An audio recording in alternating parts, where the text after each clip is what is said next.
to 2 cents plus tax, where we give you our 2 cents and a little extra on all things pop and college culture. It's our opinion you didn't ask for, plus a little extra. All right, guys, what's up? We're back again, and clearly you learned nothing. I'm seeing you out here on my TL looking weak on social media, okay? Posting, subtweeting your ex-boyfriend, studying at the pool. Clearly, you didn't actually watch episode 1. You just skipped to the end so we would get the view. We appreciate it, but learn a little something and turn on the volume, all right?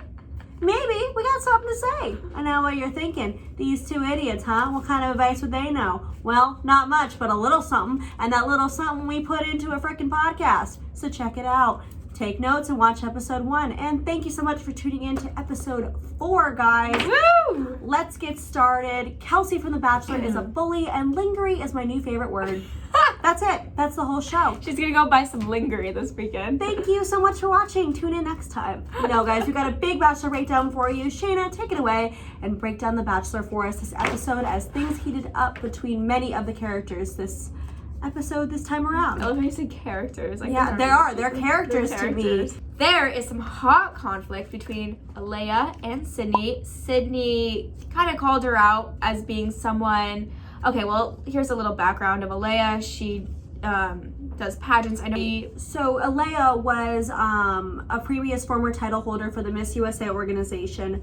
And I do have some knowledge in that just because I was a former title holder for the Miss America organization ways back for their teen division. But she was a teen title holder for Miss Texas USA, and basically kind of alluded on how in the pageant system you are trained, you know, to represent the organization well and to not be too conflicting or problematic. However, that's not really how she truly is. So Sydney kind of brought it out of her. I don't know, you said Sydney was trying to twist her words, but Alea was basically saying that she's been trained to respond to things a certain way, to act to things a certain way when, I don't know, when kind of dealing with difficult questions or dealing with how to hide your emotions and all that stuff. So basically Sydney was saying that she is not showing her true self to Peter. She's not being genuine. When the cameras come on, she is a totally different person than who she is when the cameras are off.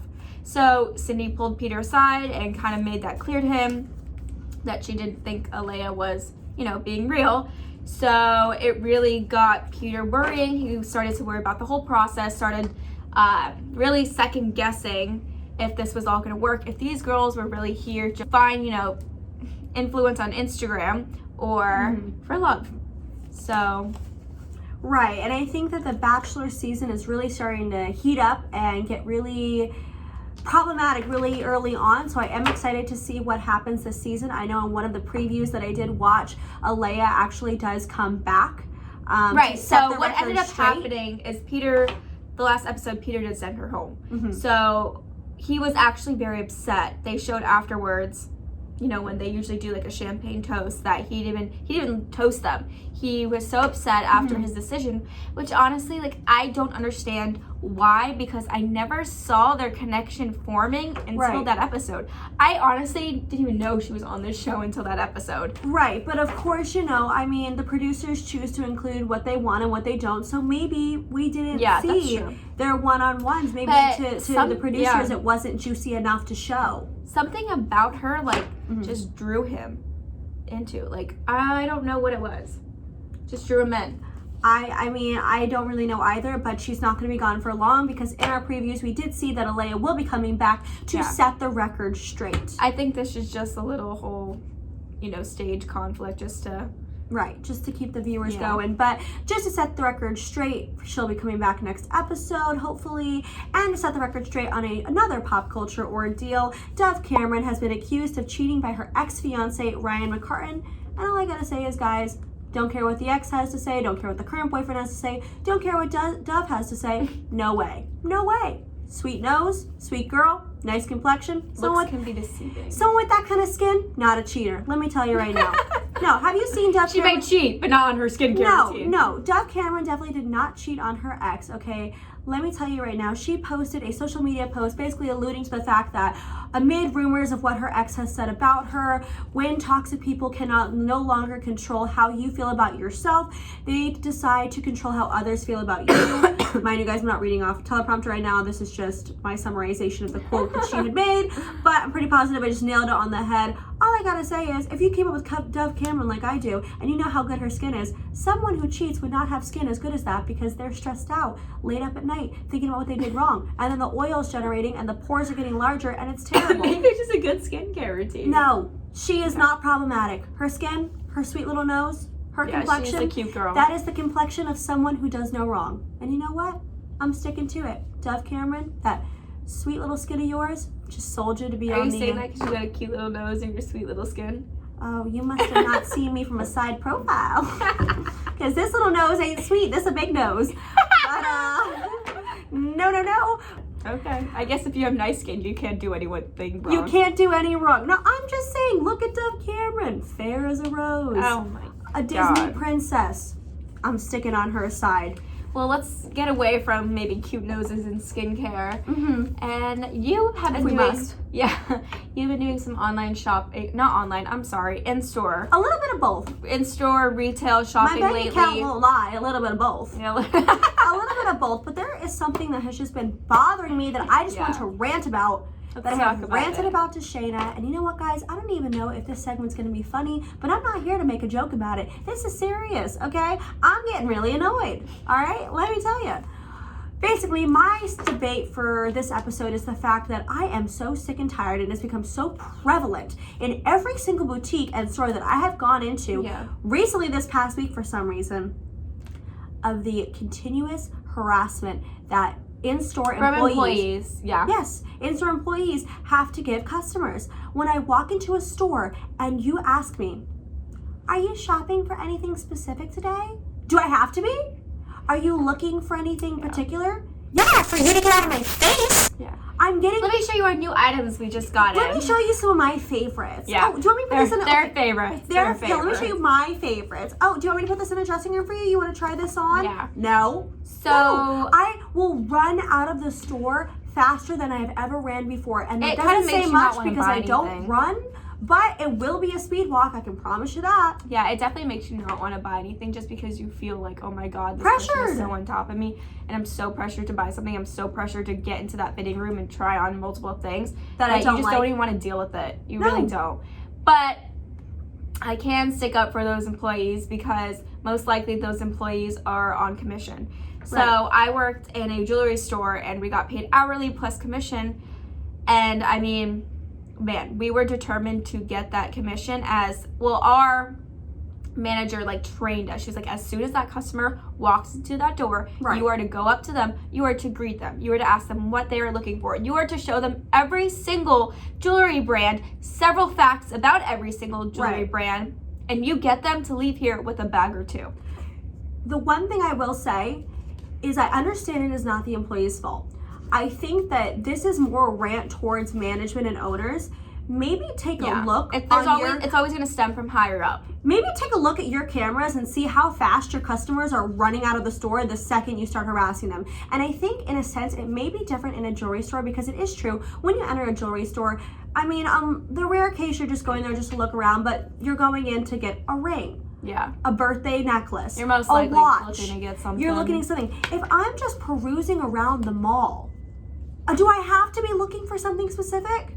I'm looking to not be harassed and bothered. Yeah. And so I just wish that this wouldn't be so prevalent because, guys, I love to shop and I promise you, I will give you all my money in the world. My rent money, my life savings on a tube top. My food money, I won't eat for weeks. I won't eat for weeks on a tube top that I don't need. But if you are going to harass me the second I walk in the store and ask me if I want to try on your favorite items, bye. Which are most likely not even something you're going to think is so cute. Why is and that then there's that there's that awkwardness where they're like, oh, well, I could totally see you wearing this. Do you like this? And they hold up an item and you don't know how to say no. I don't really see myself wearing that. That's not my style. I feel so awful, so bad knocking down their style, but it's just awkward. You're putting me in an awkward position. It just makes me feel uncomfortable. You're right. It is kind of last time I was in the store, she was like, let me show you my favorite. She's like, aren't these so cute? I love these. Yeah, and you're forced to agree. I was like, oh my God, yeah, those are so cute. And then she's like, do we put these in a fitting room for you? And I go, oh, no. And she's like, oh, okay. I gotta go. I got a meeting in 15. Yeah, suddenly I'm busy. So I gotta dip. But suddenly I'm broke. So also, though, I think there's a huge problem now with online stores and retail that we're starting to see the diminish of retail stores. Right. And online stores just exploding. I can't even tell you how many different Instagram ads for different boutiques that you would never even heard of come up every single time I'm on Instagram. So many different boutiques. Hello Molly, hello Polly, hello Kelly, hello Shay. Like, what? Hey. So no, hello. I definitely agree. I mean, I think a lot of stores that I purchased from, I essentially am finding the clothing articles from the shop section on Instagram. Yeah. It's almost as if the way that companies make sales now are by posting on Instagram. And unfortunately, due to an influx of online stores and mass market clothing, the material and the quality of the clothing has diminished immensely. Yeah. I am not going to name which store, just because I'm not here to hate, but there is a store that is a very, very, very big international store that a lot of fashion bloggers wear and promote on Instagram. And from the Instagram point of view and the website point of view, the stuff looks fantastic. Well, they actually have the beauty of Photoshop and all that stuff. Angles, lighting, styling. It looks great. I went into the storefront, which I didn't even know existed until I discovered it, and the stuff was junk. Yeah. And I kind of realized, like, wow, everything really is a placebo effect. Like, I picked up a skirt and I was like, if I saw this on an Instagram model, I would probably order this. Yeah. But seeing it right now in the store on the hanger is totally different. I'm like, wow, this is literal trash. Yeah. This is literal trash. So I think that there is just a huge change happening in the clothing market in many different directions. And I think, of course, but people are buying it because it's cheap. Yeah. I mean, don't get me wrong. It's great that there is cheap clothing options out there. I, of course, do not have on the tons material. Of money, but the material is diminishing. However, the options are increasing, and that is another thing that is beneficial. You can walk into a mall and not find anything, but of course, if you are looking for something so particular, you can find it online. 100%. Well, moving into, away from mall talk and more into a little bit of college culture, Shayna here wants to break down a little something we call sign nights. Actually, I just had my sorority big sign night last Saturday night, and if your college, or I don't know, this is not something you guys do at your college, it's mostly that college girls do. When you turn 21, your friends throw you a sign night. At some universities, it is called a waltz. Okay, so yeah, or a waltz. But basically what it is your friends will create a whole sign, like an actual sign, and usually the sign has a lot to do with what you like or something you do, something very specific to you. It could be one thing, like let's say you like to take pictures, it'll be a camera, or multiple things. If you have multiple things that you're into, you could be a collage of things. So you make a sign, which is very stressful, like, because you want to make it personal, and you want to make sure the girl you're giving it to loves it just as much as you do. Right. And what else goes into it is you make like a whole backdrops for pictures. And the whole backdrop is you have to do the color, a certain theme, and there's so many other things that go into it. Like we do buttons that everyone, like little pin buttons that everyone can put on their shirt and it has your face on it. We do a decorative champagne bottle that you give to your friend who's turning 21 so she could pop at the little party you have before you go out. So at the party you have before you go out is a bunch of friends come together and you do like a sign reveal. So the girl who's turning 21, she has no idea what her sign's gonna be like. It's this total surprise. So eventually during the party, she turns around and maybe like her big sister in her sorority gives it to her, or her best friend, or her little whatever gives it to her, and it's like a whole big thing. But what I'm getting to here is there is so much pressure behind birthdays, and for me, I love planning birthdays for people. I really do love seeing the excitement, doing a surprise party. But for me, I personally do not like my birthday. And I understand that. I don't know if you feel the same way, but no. When it comes to birthdays, there is so much pressure to please everyone, to make sure you are doing something that's going to be fun. And honestly, with social media now, like, to post a picture and make sure, like, oh my God, like, look at me having this amazing birthday. You know, I can't stand the pressure. And then you're relying on people to show up, which, and you know, in past birthdays, I've had so many parties where I was counting on so many people to show up and they never did, and then it just hurts you as an individual. So that's why, like, birthdays for me are just not my thing. I would rather birthday parties right now? No. But I'm just saying, for me, like, I just would rather go to dinner and call it a night. Right. I don't know. How do you feel about it? Well, okay, I guess I see what you're saying, you know, talking about the topic of sign nights. Sign nights are a very elaborate pre-party for someone's 21st birthday. I think definitely if you are wrapped up in the Greek college culture, it is definitely something that you don't want to miss out on. You know, it is something that everyone does, so you probably want to do it. I personally am looking forward to my sign night. I'm hoping that there will be pigs, pink little piggies. She wants a petting zoo as a sign night. Bounce houses, Oprah Winfrey. We ride up to the bar, maybe in a helicopter. Pilot Pete flies us. I'm hoping for a big shebang. But I will say, I do agree with you that the best birthdays that I've ever had are the ones that I did not plan myself and that I lowered my expectations for. Because when I lower my expectations, someone could literally bring me a single cupcake carried in a trash bag, and I'm like, you shouldn't have, this is the sweetest thing ever, the best birthday. Of course, you know, it's no surprise if you set the bar extremely high, of course you're going to be disappointed, and I think that a lot of people do that for their birthdays. But the phenomenon of sign nights and waltzes is kind of a very interesting thing for college culture, because it really only is a thing that I see prevalent in mainly people who are associated with Greek life. Yeah. And aside from that, if a lot of schools don't essentially do it. Yeah. Or if you go to a university where it is extremely popular, but if you have a birthday where you're in the summer and you're at home. Like me. So, like, I honestly feel like I'll never have a sign night because my birthday's in June. Right. Everyone's away. We're not in school. So, like, what am I going to do? Well, don't wait have your till sign night at your parents' house. It's like a little strange. Exactly, it's a little strange. Right. I've seen it happen. I've seen that too, and it's a little weird. It's a little weird. Not because your parents are there. Not to say that you're doing anything necessarily bad, but your sign night is not the place where grandma should be eating dinner in the corner of the dining room table. Yeah. It's your sign night. If you live at home, have your friend have it. The sign night that we just went to was hosted at a friend's apartment. Yeah, it's usually hosted by your friend, just because like your friends are throwing this for you. It is all up to your friends, and that's like the pressure. And then essentially crazy. You come in. Yeah. But for your own birthday though, then the pressure's taken off you. Yeah, that's because true. Your friends are doing it for you. So in a sense, it's good and bad. All right, so are you starting to plan mine or what? Oh.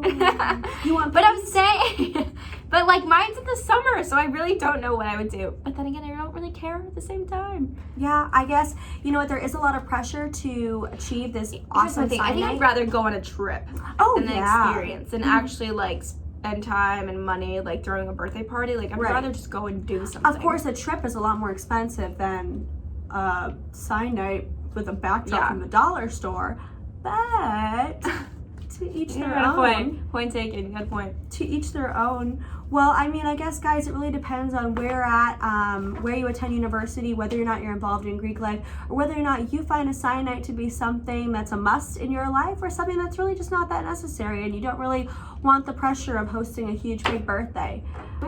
I guess that's really all to say. All right, guys, well, to bring this chat to a close, we want to thank you for tuning in. To hear us on the go, you can listen to this podcast on Spotify Podcasts, and to watch upcoming episodes, you can find us on YouTube at 2 cents plus tax. You can follow our personal Instas at Kelly_Gilmore and Shayna_Alexis. And we have a page Instagram at 2 cents plus tax. 2 cents plus tax. And we will see you next episode. Thanks so much for watching, guys.